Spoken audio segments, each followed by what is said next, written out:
Greetings, my fellow freedom and thinkers. This is LL3's newest podcast. My name is Craig, transmitting from the beautiful swampy mangroves of South Florida. And today's date is Friday, January 12th, 2018. And just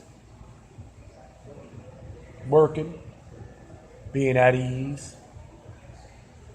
Just more garbage on usual on the big major news networks, which I could really care less.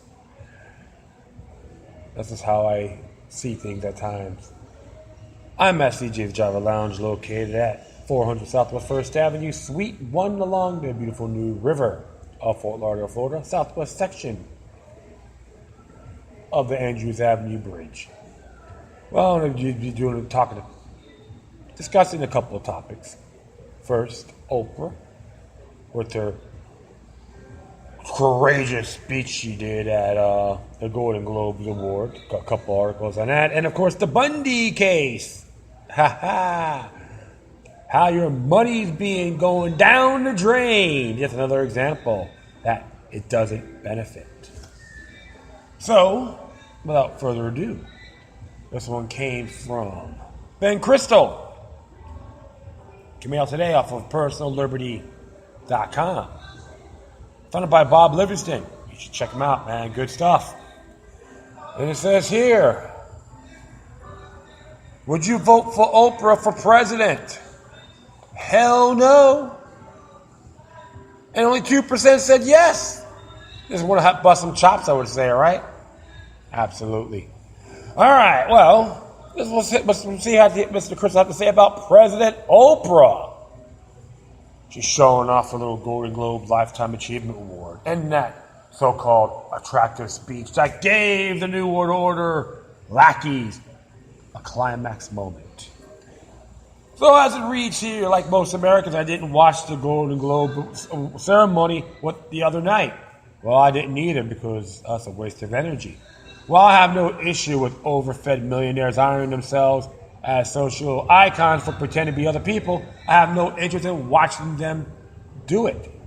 So I didn't see Oprah Winfrey deliver a rant with the sort of people who care about the award for the best supporting actress in a comedy are calling the best speech since Woody Allen noticed his stepdaughter looked good in small clothing. Imagine my surprise when I woke up Monday morning to discover Miss Winfrey is going to be the next president of the United States. Granted, the daytime TV maven hadn't noticed she wants to take that would be a massive pay cut, but all the usual suspects among Democrats and their media were so enamored of the idea. CNN practically devoted their broadcast day to discussing it. I kept waiting for them to splatter my screen with Madam President graphics, complete with one of those shirky countdown clocks ticking off the moments until President Oprah's inauguration. Evidently, the speech was so moving, the assembly glitterati and their fawning sycophants forgot all about how Winfrey, a longtime close friend of disgrace Hollywood super creep Harvey Weinstein, is one of the most powerful people in an industry essentially built on serial rape and sexual assault, meaning she ignored it or is woeful obvious. What could we want out of a chief executive emirate? Excuse me here. I, for one, will welcome the Winfrey administration. Imagine how awesome it will be watching the State of Union address on the E! channel.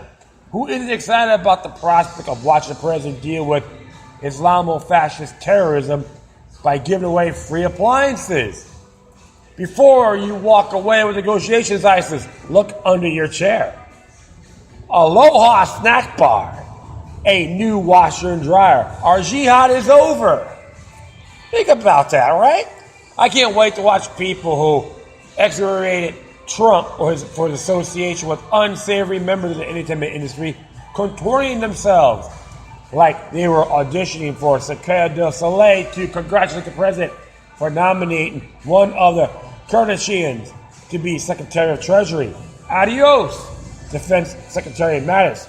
I'm sure his replacement, Stedham Graham, is up to the job. Obamacare may be a zombie, but Secretary of Health and Human Services Dr. Phil will make it all better. And President Oprah can defuse tensions with bizarre celebrity meltdowns.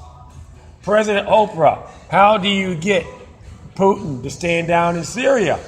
I told him Tom Cruise wouldn't stop jumping up and down on the couch until he caved. The election of Trump was a signal that Americans had grown tired of galactically wild chasm between they and the people making all the big decisions. The election of Winfrey would be a signal that Americans have given up entirely. If Trump shouldn't have been allowed near the Oval Office because he expanded his brand through reality television, then Winfrey, who built her entire existence through the medium, shouldn't be allowed on White House premises. Well, I can't blame Mr. Crystal for this because, hey, if you understand Oprah Winfrey, she's nothing more than another confounding hypocrite. It's like the rest of the clowns in the Church of Hollywood, TV land, reality TV to be exact. I never really cared for her talk shows. They were boring. Her version of people defend themselves is to put their hands up and surrender. If someone breaks into your house and attacks your kids, surrender and cry, please don't hurt my kids, please, instead of fighting to protect them. That's the Oprah Winfrey agenda.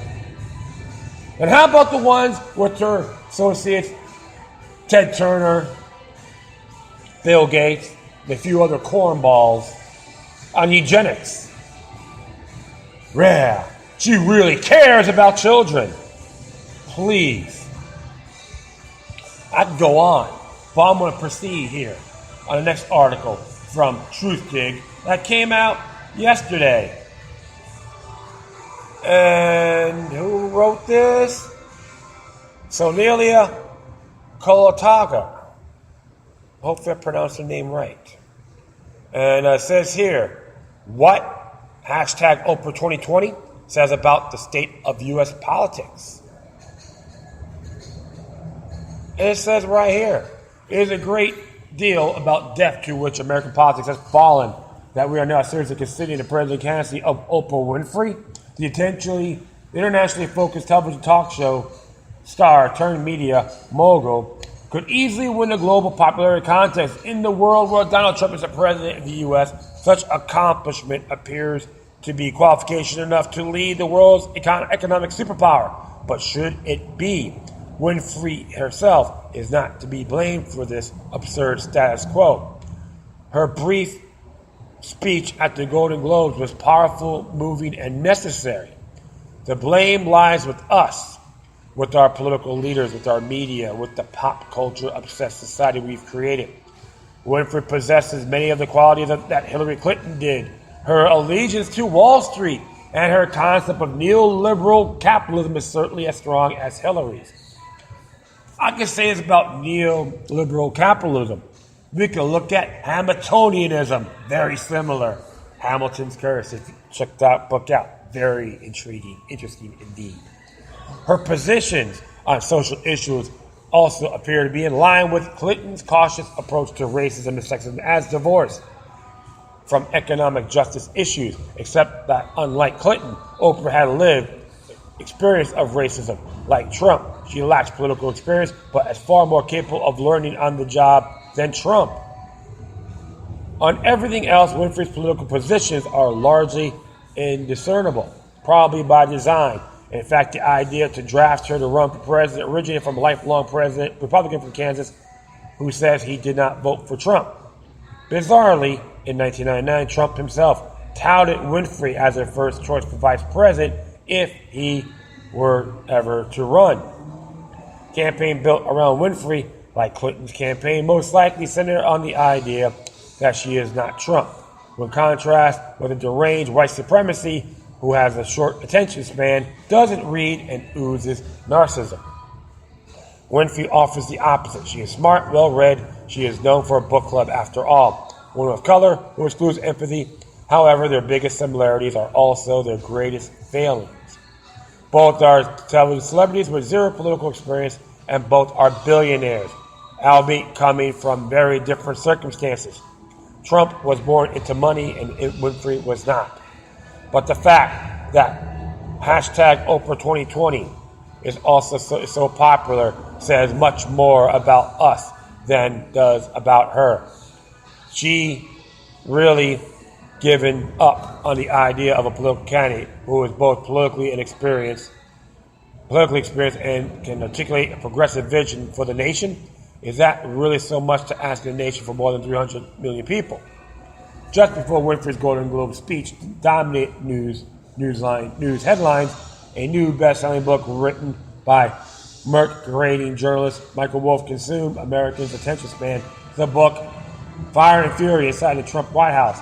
Copies of the books are still flying off the shelves, containing so many jaw-dropping allegations about Trump and his White House team that one is left to wonder if collective disgust among the American electorate is what led to the frenzy behind hashtag Oprah 2020.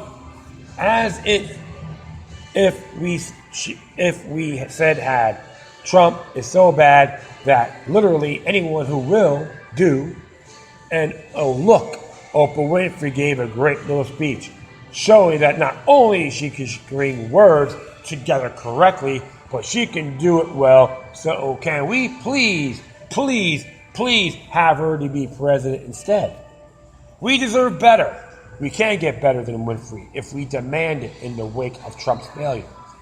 The administration is on the defensive, thanks in a large part of Wolff's claim, but also because of relentless activism by ordinary Americans simply because of Trump and his team of sheer emptiness. So demoralized are remaining the White House staff members that they have been asked to share their job plans so that John Kelly, Trump's chief of staff, can stagger the departures to avoid appearance of a mass exodus. Indeed, no other administration has such a high turnover in its first year. Although Wolff's book has been questioned by some liberal commentators in mainstream media press for its accuracy or the writer's credibility, having read it myself, I find that it confirmed what many have suspected, that Trump's campaign advisor turned chief strategist Steve Bannon was the brains behind much of the operations at the White House in the early months. Bannon, according to Wolff, said the shop in a non-descriptive office and became a keeper of Trump's promise, meticulously logged on to the White House broad in his office. Wolff adds, some of these promises Trump enthusiastically remembered making. Others he had little memory, but was happy to accept that he had said it. It was Bannon who pushed the haphazard and deliberately disrupt rollout of the January 27th executive order banning travelers from Muslim-majority countries from entering the U.S. He did it audaciously, so the snowflakes would show up at the airport and riot. But Bannon has not only been removed from the White House, he has the most recently undergone the standard public shaming that Trump invariably unleashes at one of his one-time lackeys, earning the humiliating Twitter nickname Sloppy Steve Bannon. Now, contrite and apologetic had also been pushed out of Breitbart News, the virtually right-wing website that campaigned hard for Trump's presidency and promotes racist and sexist views.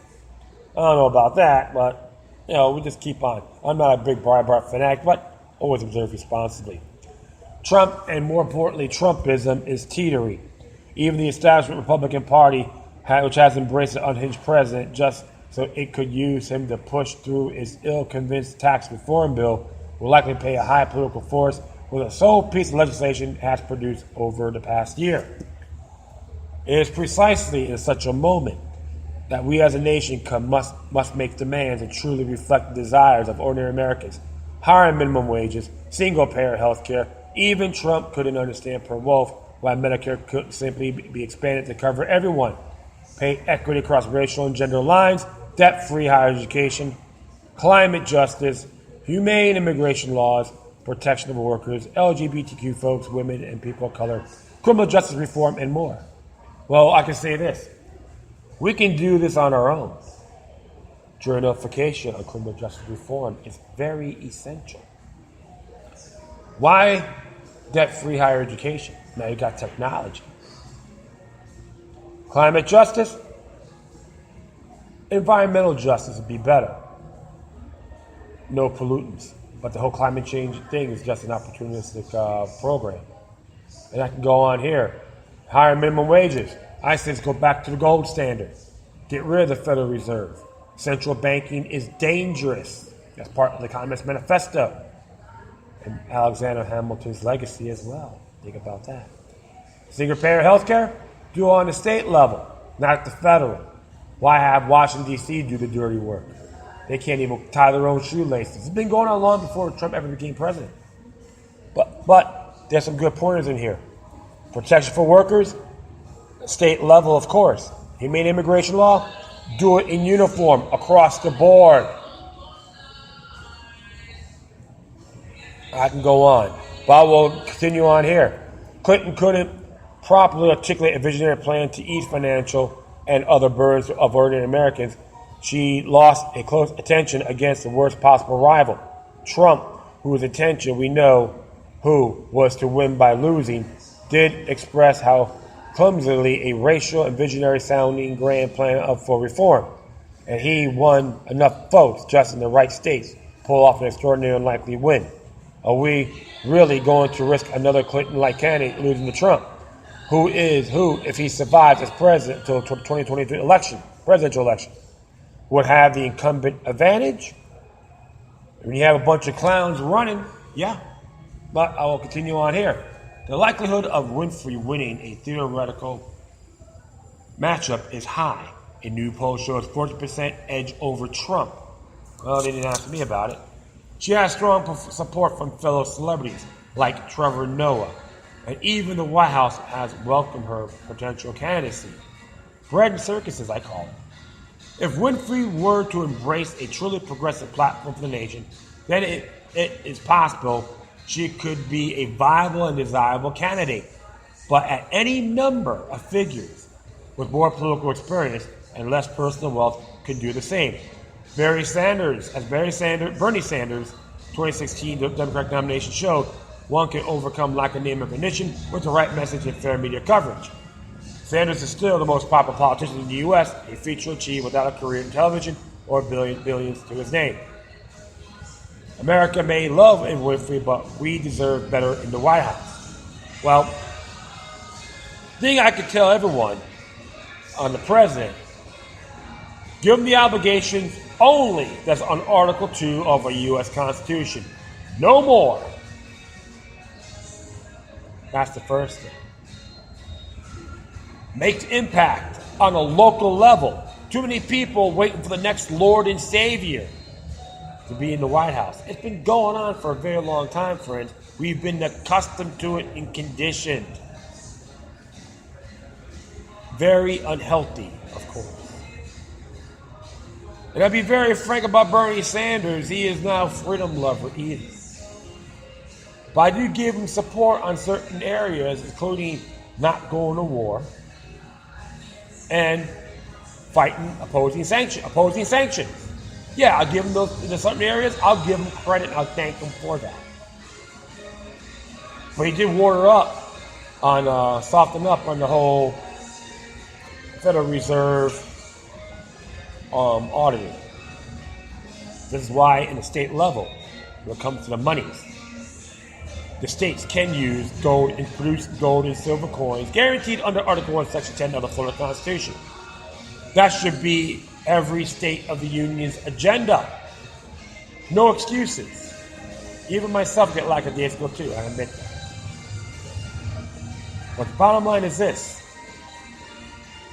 Oprah Winfrey, too much hype, my friends. I'll never want to see her be president. Because I see the same status quo propaganda like what's going on with Trump, Clinton, Bush, Reagan, and so on. Vigilance is the key. honoring our Bill of Rights culture is absolutely essential.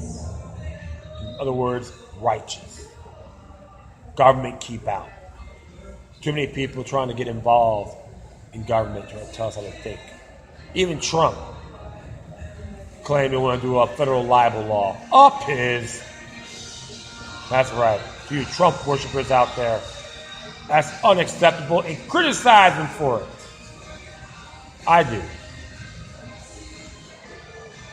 So, what is your motive?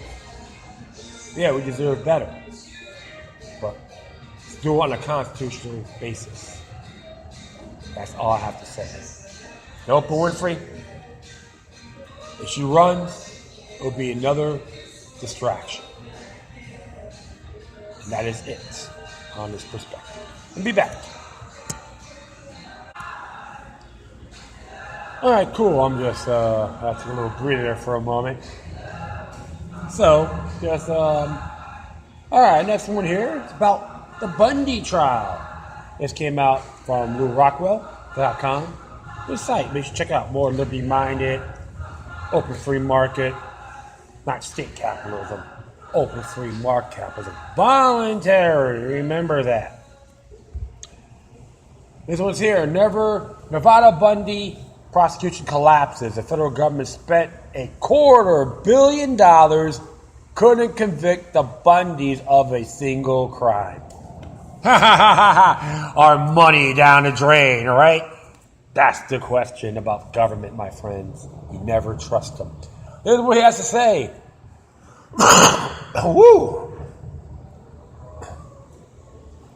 In 2013, the Federal Bureau of Land Management, BLM, obtained a federal court orders authorizing the agency to seize and remove to impound hundreds of Clive Bundy's cattle on the public ranges around Bunkerville, Nevada. The agency interpreted these court orders broadly and descended on the area in April 2014 with some 200 body armored wearing agents, semi-automatic weapon sniper teams, undercover informants, and surveillance cameras aimed at the Bundy residence. Could we say, Sieg Heil, Sieg Heil, Sieg Heil, and Hail Caesar? The BLM brought more than corrals and horse trailers. They brought backhoes, dump trucks, and earth-moving equipment to tear up water lines and other infrastructure that had been built by Bundy and his ancestors over decades. Defying county officials, the federal officers chose calving season, the very time when cows and newborn calves are most physically weak and vulnerable to execute the court orders. How nice are you, BLM? Belligerent, lame maggots. They orchestrated a paramilitarized roundup operation using helicopters to terrify the cattle into stampeding to the point of exhaustion in extreme heat. At least 40 cows either died from the ordeal or were shot by BLM employees and contractors. I need a hero. I need a hero to show me how to wipe my butt. Exactly. The feds even used the impoundment order to establish First Amendment zones, limiting freedom of speech in a 600,000-acre area to two small isolated parcels in the desert. It was almost certainly the largest infringement of First Amendment rights by area in American history. It reminds me what happened at the pipelines in South Dakota. Very similar, right? Absolutely. When Bundy's son Dave stopped on a state highway to photograph BLM snipers on local hillsides, BLM agents threw him down, ground his face into asphalt, and fired and falsely arrested him. When other family members stopped a BLM dump truck to inquire if the truck was carrying dead cows, BLM agents erupted in a flurry of violence. In response, hundreds of citizens journeyed from all over the country to protest the BLM operation. A few were armed. Political officials from across the West denounced the BLM's heavy-handedness As a direct result of the national outcry, the BLM halted their cattle impoundment. And on April 12, 2014, the BLM agents withdrew from the area seemingly at the direction of the U.S. Attorney's Office. It was apparently planned on the justice to entrap the Bundys into a criminal case by constructing a narrative that Bundy supporters extorted the cattle from the BLM by threats and assaults on federal officers. The corralled cattle would have died had not Bundy family members released them back onto the range. Can you see what's going on? They believe the BLM wants to practice exceptionalism. Good. They believe they are special people. How pathetic are these clowns? Federal prosecutors spent tens of millions to build an elaborate criminal case designed to imprison Bundy and his sons and supporters for life. 2 years, more than 1,000 FBI agents combed through Facebook comments, posed as supporters or journalists, or surfed the internet to concoct a case against the Bundys. Meanwhile, Bundy's son Ahmed and Ryan have been active in protest against the government mistreatment of all the Hammond family in eastern Oregon. In January 2016, protesters occupied Oregon's Muller National Life Refuge in a month-long demonstration. Again, the FBI spent millions in a show of force against the domestic terrorists. The entire town of Burns, Oregon, 30 miles from the refuge occupation, was fortified with razor wire, chain link fences, and concrete barriers. Military hardware rolled through the streets and buzzed overhead. Undercover informants dressed as rednecks in pickups and harassed the populace. At January 26, 2016, roadblock ambush, FBI and Oregon State Police opened fire on Ryan Bundy at a 54-year-old Lavoy Frediscum in the back as he stood surrounded on the roadside snowbank. Leftists or socialist demonstrators would likely have been charged with misdemeanors over the refuge occupation, but government officials viewed the 2014 armed takeover as an affront to all that government stands for. Federal prosecutors alleged that the protesters had launched a conspiracy to impede federal officials from performing their jobs. And I guess this is why a lot of people in the towns did not want this to happen. And don't be surprised if some of them are just hired plants, and vice versa. So the whole thing is called entrap and find the scapegoat. That's what government is really good at. Let's go witch hunting for these individuals that are considered a threat to our livelihood. Not to the people's, but their entitlement. Most elaborate prosecutions in American history.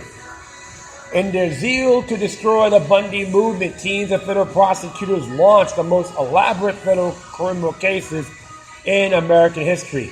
Ahmaud and Ryan Bundy, militia spokesman Ryan Payne, and others were flown back and forth between Oregon and Nevada to face hearings in two simultaneous criminal cases. Jurors in both jurisdictions were bussed, supposedly for their safety, from secret locations every day. In Nevada, not one but two helicopters flew overhead while defendants were transported between prison and court daily. In all, the federal government has likely spent $250 million reacting to, imprisoning, and prosecuting the Bundys and their fellow protesters. In October 2016, jurors reportedly acquitted the Oregon defendants in the trial of the century. U.S. Marshals tackled and tased Ammon Bundy's attorney in the courtroom. Ammon and Ryan Bundy were denied release and transported to a Nevada prison to face the Nevada indictment along with Cliven, brothers Dave and Mel, and a dozen others, while a half dozen others awaited a second trial in Oregon. It shows you the U.S. Marshals who were involved in that are nothing more than bend-over Bobby cowards and Uncle Toms to the state. That's right. Hope you bastards get offended by it, because I don't give a damn what you think. Weak and pathetic. Your testicles are in your mouth. The Oregon not guilty verdict gave hope to 24 other defendants who mostly stuck to their guns no pun intended, and refused to plead guilty or negotiate with prosecutors. Courts were forced to split the Oregon case into 2 trial groups and the Nevada case into 3 trial groups. First, the Nevada trial of gunmen commenced in February with Eric Parker, Scott Drexler, Greg Burleson, Steve Stewart, Todd Engel, and Rick Lavlian facing multiple serious charges. Jurors couldn't agree on most counts, but convicted Engel and Burleson, most basically on Facebook comments of some accusations. Burleson was sentenced to 68 years in prison. Well, I think he has a right to appeal. He may run his mouth, I don't know for sure, but he should appeal the case. Then came one of the most disgraceful trials in U.S. history. Parker, Drexler, Stewart, and Levin were retired in Las Vegas on August 2017. The prosecutors exploited every possible advantage, winning rules from the judge, which barred the defendants from even mentioning most other possible defenses. Censorship, hooray! Censorship, hooray! They couldn't even say that the BLM was overbearing or heavily armed, or even that were government snipers above them. Censorship, hooray! Censorship, hooray! Jurors were treated to a one-side display of 2014 photos showing the men with guns while overlooking BLM officers from a bridge on Interstate 15. BLM and witnesses, either exaggerated or lying, cried in the courtroom while claiming they saw defendants pointing rifles at them. Not a single photo or video corroborates this, and there were hundreds of cameras recording almost everything at a time. There were even Nevada troopers' dash cams captured 8% of the movements of the defendants during the period. The judge even ordered Eric Parker off the witness stand or saying he looked up and to the right during the 2014 standoff. Prosecutors simultaneously objected in a sidebar hearing that such a statement might tell jurors that were BLM snipers on a mesa above, and thus Parker was unable to rebut the government's claim that he aimed his rifle down and to the left, crying BLM agent, who was photographed very much not crying every time. Defense jurors were also stifled by judges' orders that not even make closing argument a gusty move almost without precedent. It was like a cry for help to the jury, and the juror heard it loud and clear. On August 22nd, 2017, the jury fully acquitted Stewart and Levine and acquitted Parker and Drexler of most counts. They hung on a small number of charges for the 2 men. A not guilty verdict sent shockwaves throughout the judiciary and the Justice Department. Here in the biggest case of the country, with the prosecutor spending total millions of dollars and the judge imposing rules of evidence which almost choked the defense from speaking, the Justice Department was unable to get convictions. You know why? Because the jury had the courage to tell the justice system to stick it. Jury nullification, my friends, is a natural born right, period. And I will continue on here. When the big trial involving Cliven, Ryan Ammon, and Ryan Payne began in October 2017, defense attorneys demanded to see evidence that had been withheld by the prosecution. There were pictures, but no explanation, and of immense piles of shredded documents left by the BLM at the scene of 2014. And Ryan Bundy remembers surveillance cameras pointing out at the Bundy house in 2014. Yet, Bundy have never been provided with the footage. Prosecutors insist that they possess no such evidence, but they say that with a penile microphone in their mouth. Even if there was a surveillance camera here or there, it hadn't recorded anything, but such questions seemed to produce more stalling disclosures. Ultimately, it was revealed there had been an elaborate FBI surveillance operation which had been concealed from the defense.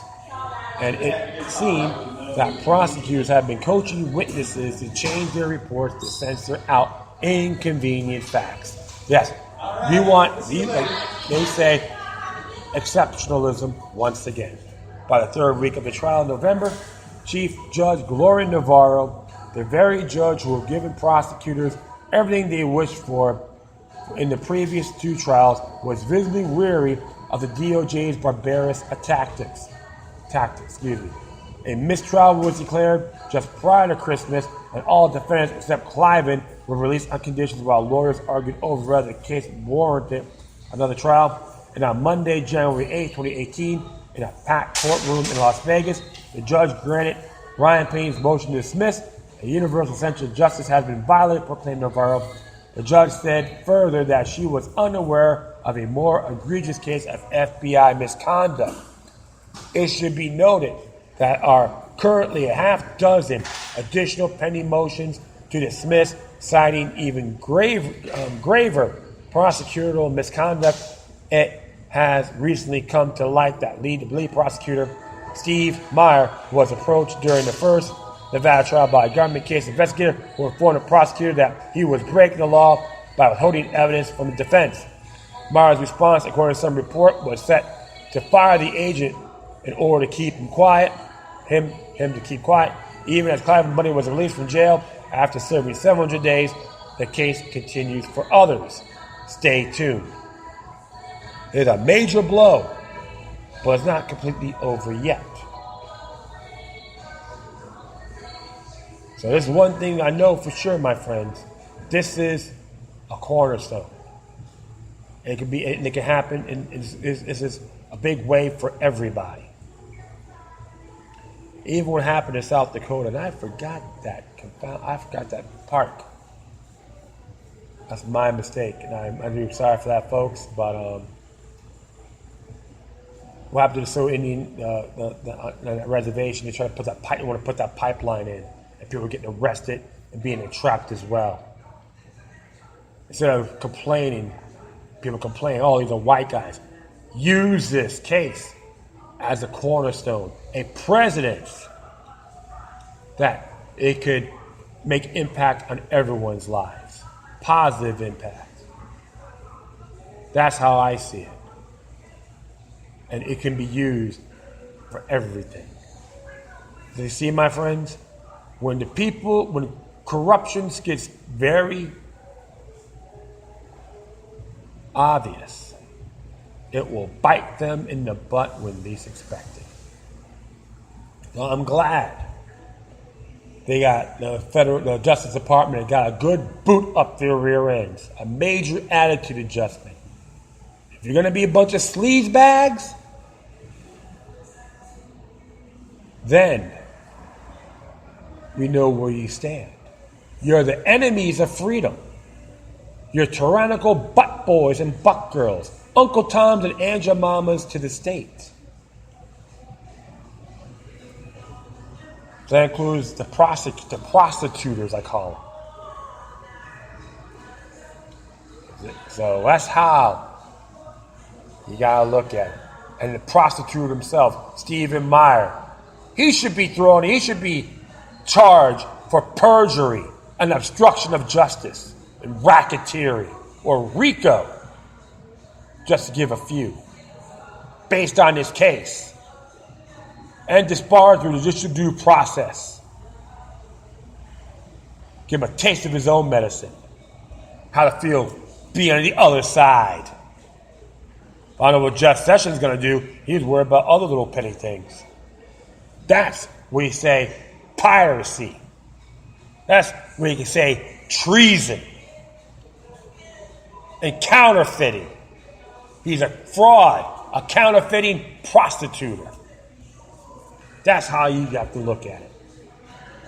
I'm going to add one more here. It's came out a few days ago. It was originally off the USA Today and Foundation for Economic Education, FE.org. Bundy trial shows why feds must be leashed. James Brover wrote it. Good stuff. The Justice Department was caught in a high-profile travesty last month that continues to reverberate through the western states. On December 20th, federal judge Gloria Navarro declared a mistrial in the case against Nevada rancher Clive Bundy and others after prosecutors were caught withholding massive amounts of evidence undermining federal charges. It is the latest long series of federal law enforcement debacles that have spurred very distrustful Washington. Hidden evidence: Bundy, a 71-year-old Nevada rancher, his sons and his supporters were involved in an armed standoff with the Bureau of Land Management. beginning in 2014 and stemming from decades of unpaid cattle grazing fees and restrictions. The Bundys have long claimed the feds were on a vendetta against them, and the 3,300 pages of documents the Justice Department wrongfully concealed from their law lawyers provide smoking guns and buttressed their case. While whistleblowing memo, BLM Chief Investigator Larry Wooten charges that the BLM chose the most intrusive, oppressive, large-scale and militaristic trespass cattle seizure possible against Bundy. He also cited a widespread pattern of bad judgment, lack of discipline, incredible bias, unprofessionalism, and misconduct, as well as likely policy, ethical, and legal violations by BLM officials in the case. BLM agents even brag about roughing up Dave Bundy, grinding his face to the ground, and Dave Bundy having little bits of gravel stuck in his face. While he was videotaping federal agents, Wooten also stated that anti-Mormon prejudice pervaded BLM's crackdown. The feds also belatedly turned over multiple threat assessments, which revealed that the Bundys were not violent or dangerous, including an FBI analyst that concluded that BLM was trying to provoke a conflict with the Bundys. As an analyst in the left-leaning Intercept observed federal missteps in the case, few long-standing perceptions among the right-wing groups and militias that the federal government in an underhanded institution that will stop at nothing to crush the little guy, cover up his own misdeeds. Judge Navarro will hold a hearing on January 8th on whether to dismiss all charges, require a new trial, which has been done. But federal prosecutors have insisted that regardless of the latest disclosures, the judge should prohibit the Bundys from claiming that the feds provoked confrontation on that the Bundys acted in self-defense. Steve Murr, the lead federal attorney, declared the courts need to stop these illegal theories and defenses in order for the government to receive a fair trial. The government is too entitled a fair trial. He's so special.